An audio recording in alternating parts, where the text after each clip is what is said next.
जय हिंद दोस्तों, आप सभी का स्वागत है। आज हम लोग बात करने वाले हैं स्टैटिक जीके का जो हमारा अगला टॉपिक है, तीसरा टॉपिक। अभी तक हमने 2 टॉपिक पूरे के पूरे कंप्लीट कर लिए हैं। तो अगर आप लोगों ने वीडियो को नहीं देखा है तो आप लोग चैनल पर जाके वीडियो देख सकते हैं। 2 टॉपिक कंप्लीट हो चुके हैं। अभी हमारे बहुत सारे टॉपिक बाकी हैं, क्योंकि मैंने आप लोगों को बताया है कि 200 प्लस टॉपिक स्टैटिक जीके के मैं करवाने वाला हूँ। आप स्क्रीन पर भी देख सकते हैं, ये पूरे टॉपिक हैं जो हम आपको कवर करा रहे होंगे। रेलवे के पॉइंट ऑफ व्यू से बात करें तो ये टॉपिक बहुत ही इंपॉर्टेंट रहने वाले हैं, क्योंकि 50% वेटेज केवल स्टैटिक जीके का होता है। चाहे वो एनटीपीसी का एग्जाम हो, चाहे आरपीएफ का हो, चाहे एएलपी का हो। आप लोग स्टैटिक जीके में अच्छी खासी पकड़ बनाए रखना। तो चलिए अपना वीडियो स्टार्ट करते हैं। उससे पहले अगर आपने वीडियो को लाइक नहीं किया तो वीडियो को लाइक कर दें और चैनल को सब्सक्राइब जरूर कर दें। तो चलिए अपना आज का तीसरा टॉपिक स्टार्ट करते हैं। देखिए, आज का जो हमारा टॉपिक है, राष्ट्रीय प्रतीक एवं उससे संबंधित तथ्य। जो भी इंपॉर्टेंट फैक्ट है, जो भी इंपॉर्टेंट चीज है, वो मैं आप सभी को कवर करा रहा हूँ आज की वीडियो में। देखिए, सबसे पहले हम लोग बात करते हैं राष्ट्रीय प्रतीक की। तो जो हमारा राष्ट्रीय ध्वज है वो क्या है? तिरंगा है। उसके बाद राष्ट्रीय चिन्ह सारनाथ स्थित अशोक के सिंह स्तंभ की अनुकृति। उसके बाद राष्ट्रगान जनगण मन, राष्ट्रगीत वंदे मातरम, राष्ट्रीय पशु बाघ, राष्ट्रीय पक्षी मोर, राष्ट्रीय कैलेंडर शक संवत पर आधारित है। राष्ट्रीय पुष्प कमल, राष्ट्रीय फल आम, राष्ट्रीय वृक्ष बरगद, राष्ट्रीय जलीय जीव डॉल्फिन, राष्ट्रीय विरासत पशु हाथी। उसके बाद हम लोग बात कर लेते हैं राष्ट्रीय प्रतीक से संबंधित जो तथ्य है, मतलब राष्ट्रीय ध्वज के बारे में।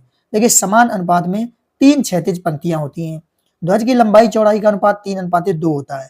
रेलवे में बहुत बार पूछा गया है ये प्रश्न, तो आप लोग जरूर अच्छे से ध्यान दे लेना, क्योंकि उसमें ऑप्शन 2:3 भी होता है।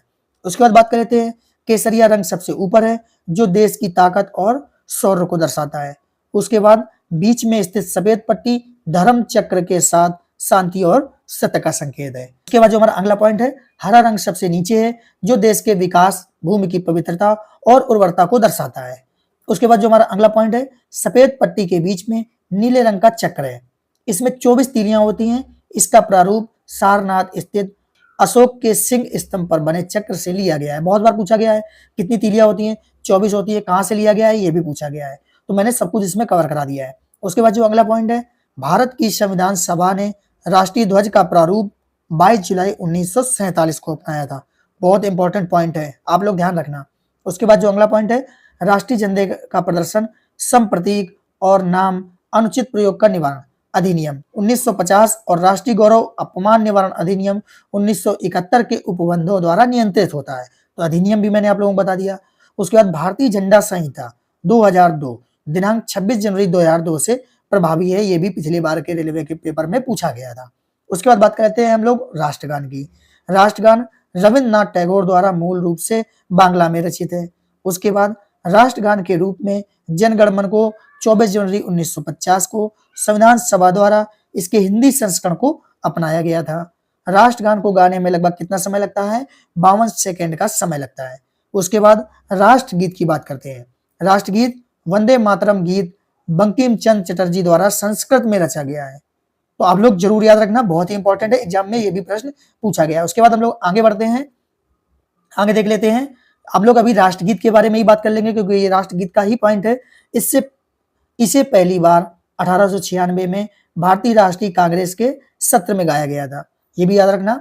उसके बाद जो अगला पॉइंट है, इस गीत को बंकिम चंद्र चटर्जी ने अपने बंगाली उपन्यास आनंद मठ में शामिल किया है। उसके बाद जो अगला पॉइंट है, गीत के प्रथम 2 छंदों को भारत की संविधान सभा द्वारा 24 जनवरी 1950 को राष्ट्रीय गीत के रूप में अपनाया गया था, तो आप लोग ध्यान रखना। उसके बाद हम लोग बात कर लेते हैं राजकीय प्रतीक।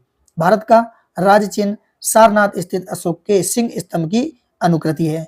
मूल स्तंभ में शीर्ष पर 4 सिंह हैं, जो एक दूसरे की ओर पीठ किए हुए हैं।